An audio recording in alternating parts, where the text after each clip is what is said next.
Hey everyone, welcome to today's explainer. Look, if you spend your days deep in the trenches building software, you already know that the absolutely critical updates to our daily dev tools, well, they aren't always the flashy, disruptive overhauls, right? Sometimes the biggest game changers are the ones happening silently, right under the hood. So today we're popping the hood on Claude Code version 2.1.228.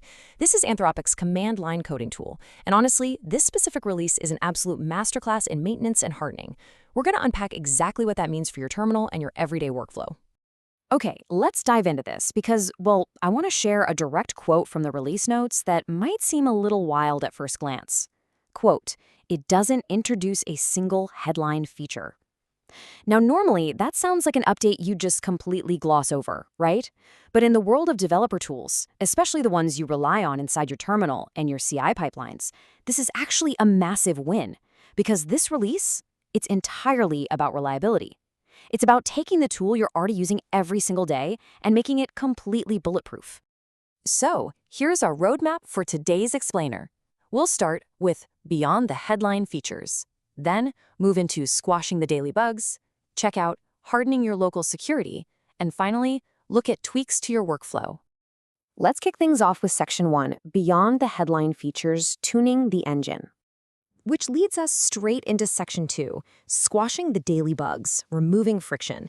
And man, yes, this actually includes finally fixing that utterly terrifying frozen terminal bug. You know the one, where the UI just completely stopped redrawing but the process was secretly running underneath? Yeah, that's finally fixed. Now, what's really interesting here is how it highlights version 2.1.228 acting like a mechanic, just perfectly tuning your engine. They've closed over a dozen specific bugs to basically give you back your flow state. For instance, there was this really subtle but super annoying workflow disruption that is now totally a thing of the past.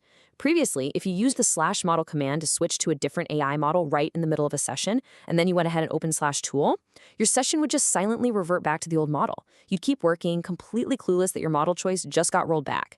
Thankfully, that silent reversion is gone. Your model choice stays exactly where you put it.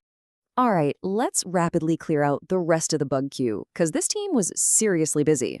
Windows users, if you launch Claude Code from a parent folder of your Git installation, it no longer loses track of Git entirely. Huge relief. Messaging? Cross-session messages now display the sender and body right in line, instead of hiding them away. And that super weird bug where your very first session had a missing inbox? Poof, gone. How about privacy? Data isolation is strictly enforced now, so remote control sessions won't accidentally leak history into your active session. What about self-hosted runners? Well, check out hooks that were failing for repos the session didn't even push to. They just get skipped now with a simple warning.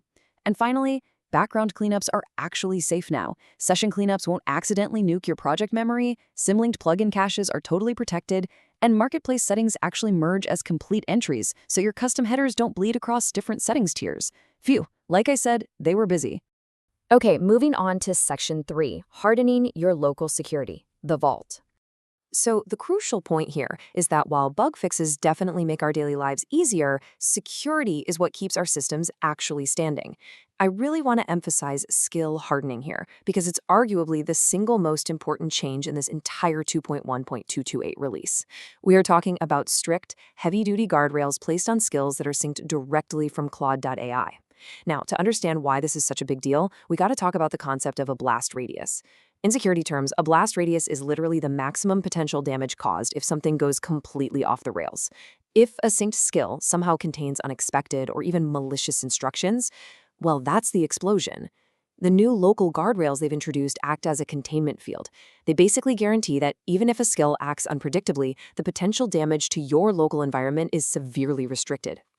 Let's look at exactly how this containment field gets built on your local machine.